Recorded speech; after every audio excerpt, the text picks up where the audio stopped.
The ancient city of Nineveh sat on the Tigris River, operating as one of the most successful economic hubs of the ancient world. Its markets moved gold and spice, while its estates overlooked a landscape of constant trade. The citizens viewed this material success as a shield. They believed their full storehouses and fine jewelry meant they needed no higher guidance, viewing wealth as permanent security. Their worship was a business.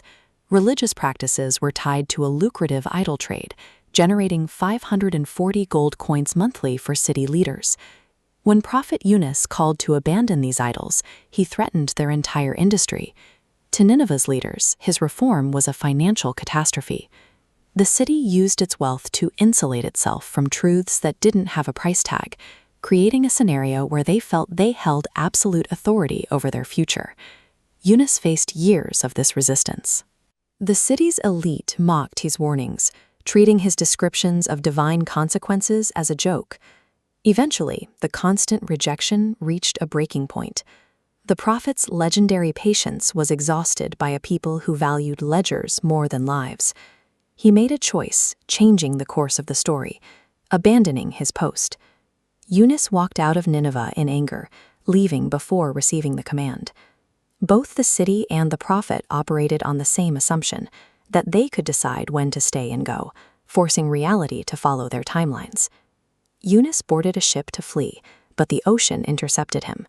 A storm of unnatural intensity struck the vessel, threatening to break it apart in the middle of a Black Sea. The crew drew lots to find out who had brought this curse upon them. 3 times the lot was cast, and 3 times it pointed directly to Yunus. Recognizing the hand of the divine, Yunus did not argue or try to escape. He accepted the result and stepped off the deck, disappearing into the water. As he hit the sea, the storm ceased, but Yunus was not saved. A massive creature rose from the depths and swallowed him whole, taking him into the darkness. Every physical avenue of escape was now gone. He was separated from the sun, the air, and any human help, left in a state of total, silent isolation. Back in Nineveh, the punishment the people had mocked finally materialized. A suffocating storm front moved in, turning the midday sky into an artificial night. As the city shook, the citizens realized their palaces and gold offered no protection. The currency they had spent their lives accumulating was suddenly worthless against the force of the wind.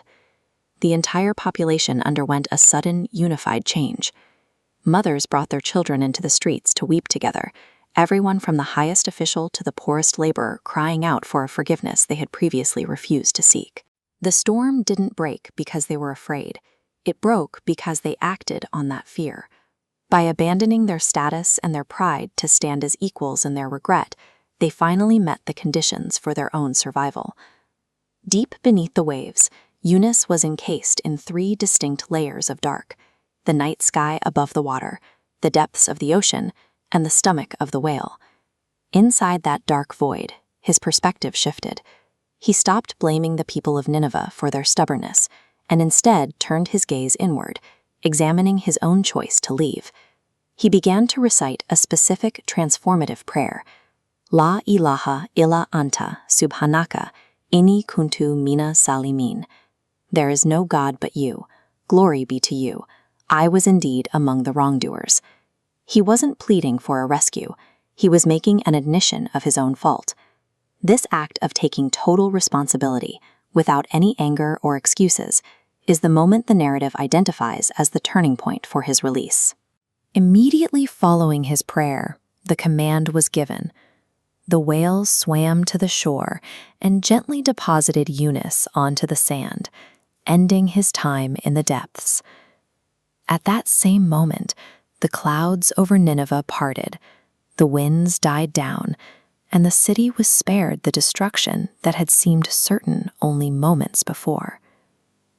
When Yunus eventually recovered and returned to the city, he found a society that had replaced its arrogance with devotion. The site of his mission became a place of lasting memory, marking a city that chose to change before it was too late.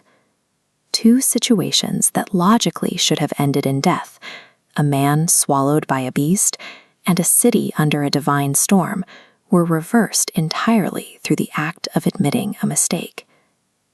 We all face moments where every exit seems closed, whether it's a sudden job loss, the end of a relationship, or a period where we feel we've lost our way entirely.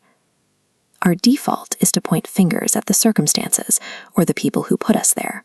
But Eunice demonstrates a different path: extreme patience and the willingness to look at our own part in the crisis. When you feel trapped, utilize that framework. Own the failure completely. Don't wait for the storm to stop or the whale to reach the shore before you decide to be honest about where you went wrong. Admitting fault isn't just a way to end a crisis. It is the essential starting point for what comes next.